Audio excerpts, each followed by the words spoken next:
ನಮಸ್ಕಾರ ಸ್ನೇಹಿತರೆ, ಲೇ ಲದಾಖ್ ಅಡ್ವೆಂಚರಸ್ ರೈಡ್ ಸೀರೀಸ್ನ 12ನೇಯ ದಿನಕ್ಕೆ ಮತ್ತೊಮ್ಮೆ ನಿಮ್ಮೆಲ್ಲರಿಗೂ ಸ್ವಾಗತ. ನೀವೆಲ್ಲರೂ ಸೂಪರ್ ಆಗಿದ್ದೀರ ಅಂತ ಭಾವಿಸ್ತಾ ನಾನು ಕೂಡ ಸೂಪರ್ ಆಗಿದ್ದೀನಿ ಅನ್ನೋದನ್ನ ನಿಮಗೆ ತಿಳಿಸ್ತಾ ಇವತ್ತಿನ ಬ್ಲಾಗ್ ಅನ್ನ ಶುರು ಮಾಡೋಣ. ಸ್ನೇಹಿತರೆ, ಕಾರ್ಗಿಲ್ನಿಂದ ಲದಾಖ್ ಕಡೆ ಹೋಗೋ ದಾರಿ ಮಧ್ಯೆ ಯಾವುದೋ ಒಂದು ಊರಲ್ಲಿ ಉಳ್ಕೊಂಡಂತಹ ನಾವು ರಾತ್ರಿಯನ್ನ ಕಳೆದು ಬೆಳಗ್ಗೆ ಬೇಗನೆ ಎದ್ದು ಮತ್ತೆ ನಮ್ಮ ರೈಡ್ ಅನ್ನ ಲೇ ಕಡೆಗೆ ಶುರು ಮಾಡ್ತೀವಿ. ನಿನ್ನೆ ರಾತ್ರಿ ಇಲ್ಲೇ ಒಂದು ಕಡೆ ಎಲ್ಲೋ ಉಳ್ಕೊಂಡ್ವಿ. ಅಲ್ಲಿಂದ ಸುಮಾರು 90-95 ಕಿಲೋಮೀಟರ್ ಹಿಂದೆ. ಈ ಊರಿನ ಹೆಸರು ಏನಂತ ನಾನು ಆಮೇಲೆ ತಿಳ್ಕೊಂಡು ನಿಮ್ಮ ಹತ್ರ ಹೇಳ್ತೀನಿ. ಸೊ ನಾವು ನಿನ್ನೆ ಸ್ಟೇ ಆಗಿದ್ದು ಇದೇ ಹೋಟ್ಲಲ್ಲಿ, ಊಟ ಮಾಡಿದ್ದು ಬ್ರೇಕ್ಫಾಸ್ಟ್ ಮಾಡಿದ್ದೆಲ್ಲ ಇದೇ ಹೋಟ್ಲಲ್ಲಿ. ಇಲ್ಲಿಂದ 97 ಕಿಲೋಮೀಟರ್ ಇದೆ ಅಲ್ಲಿ, ಆಯ್ತಾ. ಸೊ ಮತ್ತೆ ಹೋಗ್ಬೇಕಾದ್ರೆ ಸುಮ್ಮನೆ ತೊಂದರೆ ಆಗಬಾರ್ದು, ಅದು ಬೇರೆ ನೈಟ್ ಟೈಮು, ಗಾಡಿ ಟ್ರಕ್ಗಳೆಲ್ಲ ಭಾಳ ಸ್ಪೀಡಾಗಿ ಓಡಿಸ್ತಾರೆ ಇಲ್ಲಿ. ಸುಮ್ಮನೆ ಯಾಕೆ ರಿಸ್ಕ್ ತಗೊಳೋದು ಅಂದ್ಬಿಟ್ಟು ಅಲ್ಲೊಂದು ಹೋಟೆಲ್ ಸ್ಟೇ ನೋಡಿ ಅಲ್ಲಿ ಕೂತ್ವಿ ನಮ್ಮ ಸೈನಿಕರು. ಸೊ ಇವಾಗ ನಾವು ಹೊರಟಿದ್ದೀವಿ. ಹೋಗ್ತಾ ಭಾಳಷ್ಟು ಜಾಗಗಳನ್ನು ನೋಡೋದಿದೆ ಈಗ. ಅದಾದಮೇಲೆ ಹೋಗಿ ಕೆಲವೊಂದು ಕೆಲಸಗಳಿದೆ ಇವತ್ತು ಲೇಯಲ್ಲಿ. ಅಂದರೆ ನಾವು ಪರ್ಮಿಟ್ ತೊಗೊಂಡಿಲ್ಲ, ಇನ್ನು ಪರ್ಮಿಟ್ ತೊಗೋಬೇಕು. ಪರ್ಮಿಟ್ ತೊಗೊಂಡಾದ್ಮೇಲೆ ಗಾಡಿ ಸರ್ವಿಸ್ ಮಾಡಿಸ್ಬೇಕು. ಸರ್ವಿಸ್ ಮಾಡ್ಕೊಂಡು ಆಮೇಲೆ ಆಲ್ಮೋಸ್ಟ್ ಎಲ್ಲಾ ರೋಡ್ಗಳು ಚೆನ್ನಾಗಿದ್ವು. ಕೆಲವೊಂದು ಕಡೆ ಕಲ್ಲು ಮಣ್ಣು ಸಣ್ಣ ಸಣ್ಣ ಆ ತಿರುವುಗಳು, ಆದ್ರೆ ಸುತ್ತಲೂ ಇರುವಂತಹ ಆ ದೃಶ್ಯಗಳು ಮಾತ್ರ ಅದ್ಭುತವಾಗಿತ್ತು ಸ್ನೇಹಿತರೆ. ಬರಡು ಬೆಟ್ಟಗಳು, ದೂರದವರೆಗೆ ಕಾಣುವಂತಹ ಆ ಪರ್ವತಗಳು ಮತ್ತು ನೀಲಿ ಆಕಾಶ. ಇಲ್ಲಿ ಮಾತಾಡಕ್ ಶಬ್ದಗಳೇ ಬರಲ್ಲ ಸ್ನೇಹಿತರೆ, ಅಷ್ಟೊಂದು ಚೆನ್ನಾಗಿರೋದು. ನೋಡಿ ಇಲ್ಲಿ ನೋಡಿ, ಮೇಲೆ ನೋಡಿ ಜಾಗ, ಅಪ್ಪ, ಒಂದನ್ ಮೀರಿ ಒಂದು ಜಾಗಗಳು, ಅಷ್ಟು ಒಳ್ಳೊಳ್ಳೆ ಜಾಗಗಳಿಲ್ಲಿ. ಫೈನಲ್ ಇಲ್ಲಿ 1, 2, 3, 4 ಮರಗಳು ನೋಡಿದೆ ನಾನು. ಮರಗಳೇ ಕಡಿಮೆ ಇಲ್ಲಿ.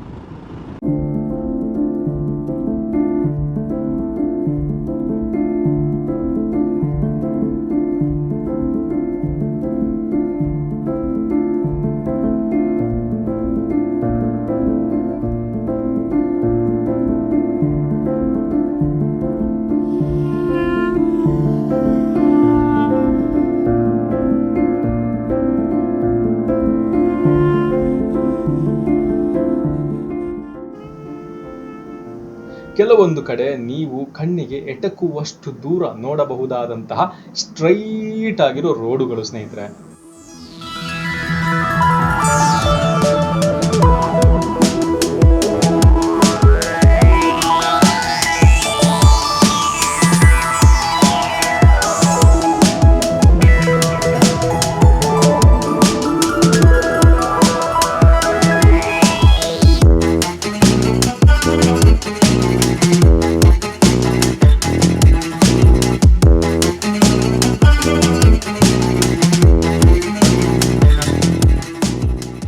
ಮತ್ತೆ ಕೆಲವು ಕಡೆ ಮಿಲಿಟರಿ ಏರಿಯಾಗಳ ಮೂಲಕ ಹೋಗ್ತಾ ಇರ್ಬೇಕಾದ್ರೆ ನಮ್ಮ ಸೈನಿಕರನ್ನ ನೋಡಿದಾಗ್ಲೆಲ್ಲ ಮತ್ತೆ ಜೈ ಹಿಂದ್ ಅಂತ ಹೇಳ್ತಾ ನಾವು ನಮ್ಮ ರೈಡ್ ಅನ್ನ ಮುಂದುವರಿಸಿದ್ವಿ. ರಸ್ತೆಯಲ್ಲಿ ಹೋಗ್ತಾ ಇದ್ದಂತೆ ಲದಾಖ್ನ ಪ್ರಕೃತಿ ವೈಶಿಷ್ಟ್ಯಗಳು ಸ್ಪಷ್ಟವಾಗಿ ಎದ್ದು ಕಾಣ್ತಾ ಇತ್ತು ಸ್ನೇಹಿತರೆ. ಎತ್ತರದಿಂದಾಗಿ ಸ್ವಲ್ಪ ಉಸಿರು ಭಾರ ಆಗ್ತಾ ಇತ್ತು, ಆದ್ರೂ ಪ್ರಕೃತಿ ಅದನ್ನೆಲ್ಲ ಮರೆಸ್ತು. ಕೆಲವು ಕಡೆಗಳಲ್ಲಿ ಬೈಕ್ ಅನ್ನು ನಿಲ್ಲಿಸಿ ಸುತ್ತ ನೋಡ್ತಾ ಫೋಟೋವನ್ನ ಕ್ಲಿಕ್ಕಿಸ್ಕೊಳ್ತೀವಿ.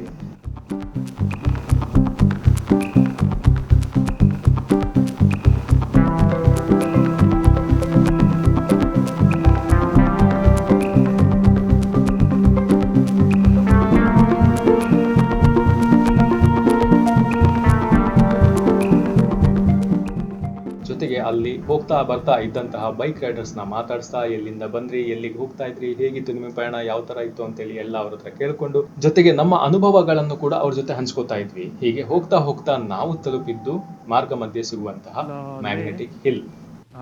ನಾವೀಗ ಮ್ಯಾಗ್ನೆಟಿಕ್ ಹಿಲ್ ಹೋಗ್ತಾ ಇದೀವಿ. ಮ್ಯಾಗ್ನೆಟಿಕ್ ಹಿಲ್ ಅಂದ್ರೆ ಏನು ಗೊತ್ತಾ, ಒಂದು ಪರ್ವತ ಇರುತ್ತೆ, ಆಯ್ತಾ. ಒಂದು ಪರ್ವತ ಅಂದ ತೀರಾ ಸ್ಲೋಪ್ ಅಲ್ಲ, ತೀರಾ ಹಿಂಗೆ ಇಳಿಚಾರಲ್ಲ, ಒಂದು ಲೈಟ್ ಆಗಿ ಈ ಲೆವೆಲ್ಗೆ ಅಂದ್ರೆ ಇಷ್ಟು ಇಳಿಚಾರಿದೆ ಅಂತ ಅನ್ಕೊಳ್ಳಿ. ಅವಾಗ ಏನಾರು ಒಂದು ವಸ್ತುನ ನೀವು ಮೇಲಿಂದ ಕೆಳಗೆ ಬಿಟ್ಟಾಗ ಅದು ಕೆಳಗೆ ಹೋಗುತ್ತೆ, ಹೌದಾ? ಹೌದು.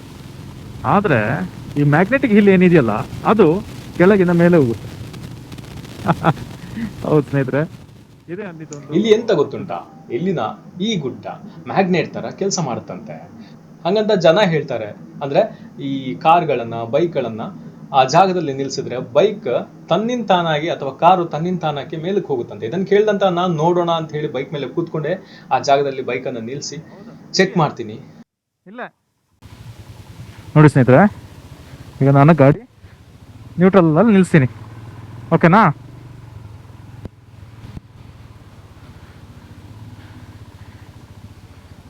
ಈಗ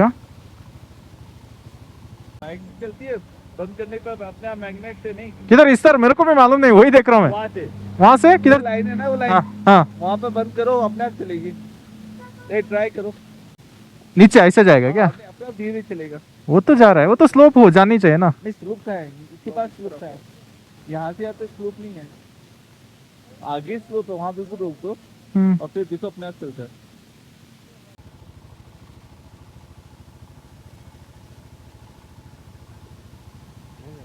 पीछे जा रहा है। ಒಂದು ಸೆಕೆಂಡ್ ನಾನು ಕೂಡ ಸ್ತಬ್ಧನಾಗ್ಬಿಡ್ತೀನಿ, ಯಾಕಂದ್ರೆ ನನ್ನ ಬೈಕ್ ನಿಧಾನವಾಗಿ ಮುಂದಕ್ಕೆ ಹೋಗ್ತಾ ಇತ್ತು ಅಂತ ನನಗೆ ಅನ್ನಿಸ್ತು. ಇದು ನಿಜವಾಗ್ಲೂ ಮೇಲಕ್ಕೆ ಹೋಗ್ತಿದ್ಯಾ ಅಂತ ಹೇಳಿ ಒಂದು ಸೆಕೆಂಡ್ಗೆ ಆಶ್ಚರ್ಯ ಆಯ್ತು. ಬೇರೆ ಬೇರೆ ಟೂರಿಸ್ಟ್ಗಳು ಕೂಡ ಇದನ್ನು ಪರೀಕ್ಷಿಸಿದ್ರು, ನೋಡಿದ್ರು, ಎಲ್ಲರೂ ಆಶ್ಚರ್ಯಪಟ್ಟರು. ಎಲ್ಲರ ಮುಖದಲ್ಲೂ ಆಶ್ಚರ್ಯ ಮತ್ತು ನಗು ಎರಡೂ ಕೂಡ ಒಟ್ಟೊಟ್ಟಿಗೆ ಬರ್ತಾ ಇತ್ತು. ವಿಜ್ಞಾನದ ಪ್ರಕಾರ ಇದೊಂದು ಆಪ್ಟಿಕಲ್ ಇಲ್ಯೂಷನ್ ಅಂತ ಹೇಳ್ತಾರೆ, ಆದ್ರೆ ನಿಜ ವಿಷಯ ಏನಪ್ಪಾ ಅಂತ ಹೇಳಿ ಇವತ್ತಿಗೂ ಗೊತ್ತಿಲ್ಲ ಸ್ನೇಹಿತರೆ. ಸುತ್ತಲೂ ನೋಡಿದ್ರೆ ಲದಾಖ್ನ ಬರಡು ಸೌಂದರ್ಯ ತುಂಬಾ ಚೆನ್ನಾಗಿ ಕಾಣ್ತಾ ಇತ್ತು. ಎಲ್ಲವೂ ಒಟ್ಟಿಗೆ ಸೇರಿ ಒಂದು ಅದ್ಭುತವಾದ ಅನುಭವವನ್ನು ನೀಡ್ತಾ ಇತ್ತು ಸ್ನೇಹಿತರೆ. ಹೀಗೆ Zojila pass, Kargil, magnetic hill ಎಲ್ಲವನ್ನೂ ದಾಟಿ ಅಂತಿಮವಾಗಿ ನಾವು ತಲುಪಿದ್ದು ಲೇ ನಗರ.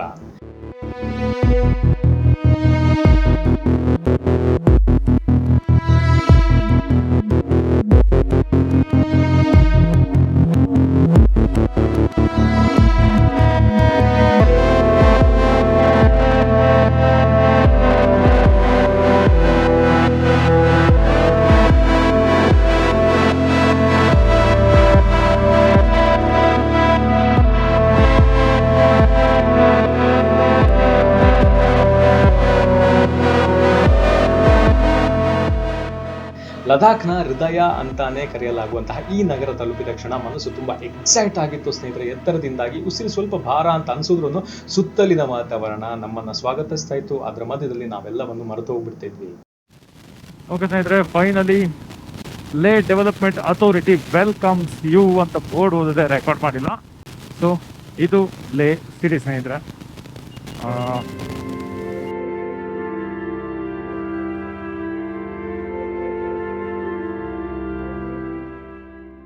ಮಧ್ಯಾಹ್ನದ 2 ಗಂಟೆ ಸುಮಾರಿಗೆ ನಾವು ಅಲ್ಲಿಗೆ ತಲುಪ್ತೀವಿ. ಮೊದಲಿಗೆ ನಮ್ಮ ಎಲ್ಲಾ ಕೆಲಸವನ್ನ ಪಕ್ಕಕ್ಕಿಟ್ಟು ನೇರವಾಗಿ ರಾಯಲ್ ಎನ್ಫೀಲ್ಡ್ ಶೋರೂಮ್ ಎಲ್ಲಿದೆ ಅಂತ ಹುಡುಕಿ ಅಲ್ಲಿಗೆ ಹೋಗಿ ಫಸ್ಟಿಗೆ ಮ್ಯಾಂಡೇಟರಿ ಆಗಿರುವಂತಹ ಗಾಡಿಯ ಜನರಲ್ ಸರ್ವಿಸ್ ಅನ್ನ ಮಾಡ್ತೀವಿ, ಎಂಜಿನ್ ಆಯಿಲ್ ಅನ್ನ ಚೇಂಜ್ ಮಾಡ್ತೀವಿ.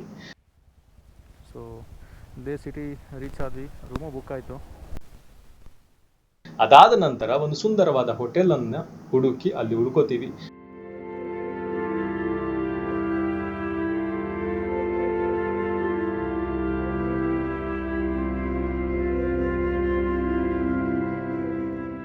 ಸೊ ಇದು ಬಂದ್ಬಿಟ್ಟು ಇವತ್ತಿನ ನಮ್ಮ ಸ್ಟೇ ಲೇಯಲ್ಲಿ. ಚೆನ್ನಾಗಿದೆ ಹೋಟೆಲ್. ಸೊ ಮುಂದ್ಗಡೆ ವ್ಯೂ ನೋಡಿ.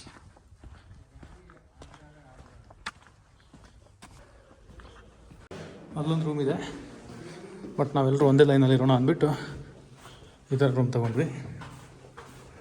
ಸೊ ಇದು ನಮ್ಮ ಸ್ಟೇ. ರೂಮ್ ಮಾತ್ರ ಸಖತ್ತಾಗಿದೆ, ರೂಮ್ ಬಗ್ಗೆ ಎರಡನೇ ಮಾತಿಲ್ಲ, ಭಾಳ ಚೆನ್ನಾಗಿದೆ. ಸೊ ಫ್ರೆಶ್ ಅಪ್ ಆಗ್ತೀವಿ ಮತ್ತು ಮಧ್ಯಾಹ್ನದ ಟೈಮ್ ಆಗಿರೋದ್ರಿಂದ ಹೊಟ್ಟೆಯಲ್ಲಿ ಇಲಿ ಓಡಾಡ್ತಾ ಇತ್ತು. ಅದಕ್ಕೋಸ್ಕರ ರೂಮಿಂದ ಹೊರಗೆ ಬಿದ್ದು ಒಂದು ಒಳ್ಳೆಯ ಲೋಕಲ್ ಹೋಟೆಲ್ಗೋಸ್ಕರ ಹುಡುಕಾಡ್ತೀವಿ. ಸೊ ರೂಮ್ ಚೆಕ್ ಇನ್ ಮಾಡಿದ್ವಿ, ರೂಮ್ ಚೆಕ್ ಇನ್ ಮಾಡಿ ಎಲ್ಲ ಫ್ರೆಶ್ ಅಪ್ ಆದ್ವಿ. ಈಗ ಫ್ರೆಶ್ ಅಪ್ ಆಗಿ ಊಟಕ್ಕಂತ ಹೋಗ್ತಾ ಇದ್ದೀವಿ. ಊಟ ಇಲ್ಲಿ ಇದೆ, ಬಟ್ ಆದ್ರೂ ನಾವೇನಾದ್ರೂ ಇಲ್ಲಿ ಲೇದು ಸ್ಪೆಷಲ್ ತಿನ್ಕೊಂಬರೋಣ ಅಂತ ಎಲ್ಲರೂ ಸೇರಿ ಹೋಗ್ತಾ ಇದ್ದೀವಿ. ಹೋಗಿ ಏನು ತಿಂತೀವಿ ಅನ್ನೋದನ್ನ ನಾನು ನಿಮಗೆ ತೋರಿಸ್ತೀನಿ ಸ್ನೇಹಿತರೆ, ಬನ್ನಿ. ಸ್ವಲ್ಪ ಹೊತ್ತಿನ ನಂತರ ಒಂದು ಒಳ್ಳೆಯ ಲೋಕಲ್ ಹೋಟೆಲ್ ಕೂಡ ಸಿಗುತ್ತೆ. ಅಲ್ಲಿ ಕೂತು ಅಲ್ಲಿನ ಫುಡ್ ಅನ್ನ ಟೇಸ್ಟ್ ಮಾಡಿ. ಕಿಚನ್ ಇಲ್ಲೇ ಇರೋದಂತೆ, ಬಟ್ ಇಲ್ಲಿ ನೋ ಎಂಟ್ರಿ ಇರೋದ್ರಿಂದ ನಮಗೆ ಒಳಗೆ ಬಿಡ್ತಾ ಇಲ್ಲ. ಅದಕ್ಕೋಸ್ಕರ ಗಾಡಿನ ಇಲ್ಲೆಲ್ಲೋ ಪಾರ್ಕ್ ಮಾಡಿಬಿಟ್ಟು ಈಗ ನಡ್ಕೊಂಡು ಹೋಗ್ತಾ ಇದ್ದೀವಿ.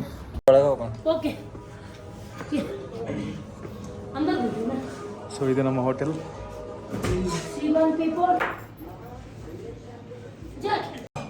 ಸೊ ಸ್ನೇಹಿತರೆ, ಇದು ಬಂದ್ಬಿಟ್ಟು ಚಿಕನ್ ತುಪ್ಪ. ಸೊ ಇದು ಬಂದ್ಬಿಟ್ಟು ಚಿಕನ್ ತುಪ್ಪ. ಸೊ ನಾನು ಟೇಸ್ಟ್ ಮಾಡಿ ಹೇಳ್ತೀನಿ.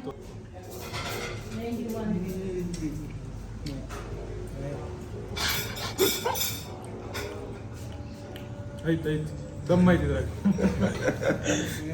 ಸೊ ಸ್ನೇಹಿತರೆ, ಇದು ಬಂದ್ಬಿಟ್ಟು ಚಿಕನ್ ಮೊಮೋಸ್.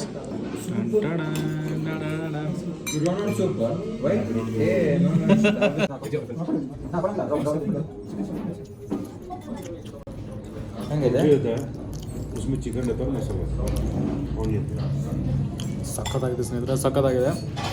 अदे ಹೇಳಿದ್ನಲ್ಲ ಈ ತಿಂಡಿಗಳನ್ನ ನಾವು ಇಲ್ಲಿ ಬಂದು ತಿಂದ್ರೆ ಮಜಾ ये सब चीज हम लोग जहाँ पे एक्चुअल में बनता है ना उधर ही खाने का है कि नहीं जहाँ पे जो स्पेशल है हाँ झूले झूले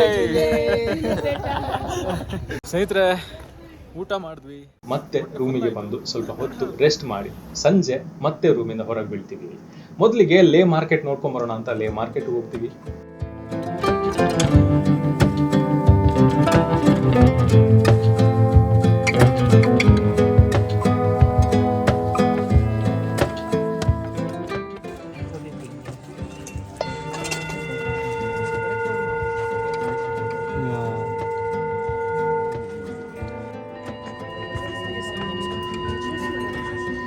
सेम दिस इज सेम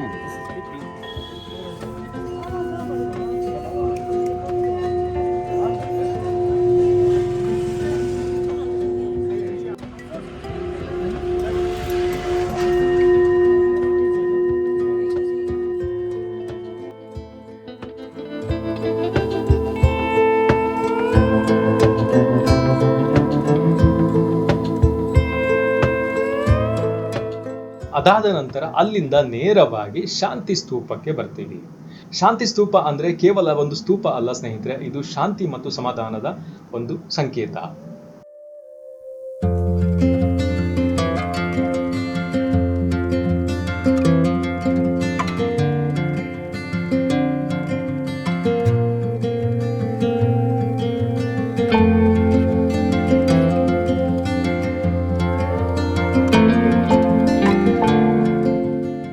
ಬಿಳಿ ಡೋಮ್ನಂತೆ ಕಾಣುವಂತಹ ಈ ಸ್ತೂಪ ಬೆಟ್ಟದ ಮೇಲೆ ನಿಂತಿದೆ ಅಲ್ಲಿ ಹತ್ತಿ ಹೋದಾಗ ಲೇ ನಗರದ ಪ್ಯಾರಾನಾಮಿಕ್ ವ್ಯೂ ಕಣ್ಣು ತುಂಬಿಸ್ಕೋಬಹುದು ನೀವು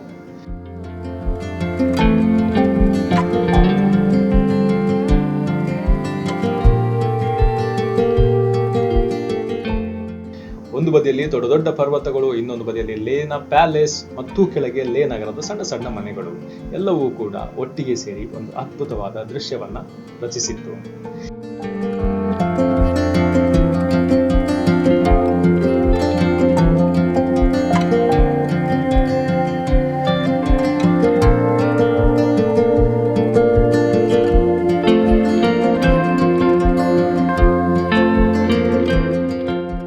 ಶಾಂತಿ ಸ್ತೂಪದಲ್ಲಿ ಕೆಲವು ಕ್ಷಣಗಳು ಮೌನವಾಗಿ ಕುಳಿತು ಅಲ್ಲಿಂದ ಹೊರಡುವಷ್ಟರಲ್ಲಿ ಸಮಯ ಆಗಿತ್ತು ಸಂಜೆಯ 6:30 ಹಾಗಾಗಿ ಮತ್ತೆ ಬೇರೆ ಪ್ಲೇಸ್ನ ನಮಗೆ ನೋಡಕ್ಕೆ ಆಪ್ಷನ್ ಇದ್ದಿರಲಿಲ್ಲ ನೇರವಾಗಿ ನಾವೇನ್ ಮಾಡ್ತೀವಿ ರೂಮಿಗೆ ಹೋಗ್ತೀವಿ ರಾತ್ರಿಯ ಊಟವನ್ನ ಮುಗಿಸ್ತೀವಿ ಅಲ್ಲೇ ಸ್ಟೇ ಆಗ್ತೀವಿ ಸೊ ಇದು ಬಂದ್ಬಿಟ್ಟು ಇವತ್ತಿನ ಕಥೆ ಸ್ನೇಹಿತರೆ ಈ ವ್ಲಾಗಲ್ಲಿ ಇಷ್ಟೇ ಇನ್ನು ನಾವು ಲೇಯಿಂದ ಮುಂದಕ್ಕೆ ಎಲ್ಲಿಗೆ ಹೋಗ್ತೀವಿ ಏನ್ ಮಾಡ್ತೀವಿ ಅನ್ನೋದನ್ನ ಮುಂದಿನ ವ್ಲಾಗಲ್ಲಿ ನೋಡೋಣ ಆದ್ರೆ ನಿಜ ಹೇಳ್ತೀನಿ ಸ್ನೇಹಿತರೆ ನಾವು ಲೇ ಲದಾಖ್ ವರೆಗೆ ತಲುಪ್ತೀವಲ್ಲ ಅಲ್ಲಿನ ಒಂದು ಲೆಕ್ಕನೇ ಬೇರೆ ಲೇ ಲದಾಖಿನ ಮುಂದೆ ನಾವು ಯಾವ್ಯಾವ ಜಾಗಕ್ಕೆ ಹೋಗ್ತೀವಲ್ಲ ಏನೇನು ನೋಡ್ತೀವಲ್ಲ ಅದ್ರ ಲೆಕ್ಕನೇ ಬೇರೆ ಸ್ನೇಹಿತರೆ ಲದಾಖ್ ವರೆಗೆ ನಾವು ಏನ್ ನೋಡಿದೀವೋ ಅದೊಂಥರ ಲದಾಖ್ ಅಲ್ಲಿ ನಾವು ನೋಡುವಂತಹ ಲದಾಖ್ ದಾಟಿ ಮುಂದೆ ನಾವು ಏನ್ ನೋಡ್ತೀವಲ್ಲ ಅದೊಂಥರ ಭಯಂಕರ ಇರುತ್ತೆ ಸ್ನೇಹಿತರೆ ನಿಜ ಹೇಳ್ತೀನಿ ಸೊ ಮುಂದಿನ ವ್ಲಾಗಲ್ಲಿ ಮತ್ತೆ ಸಿಗ್ತೀನಿ ಸ್ನೇಹಿತರೆ ನಮಸ್ತೆ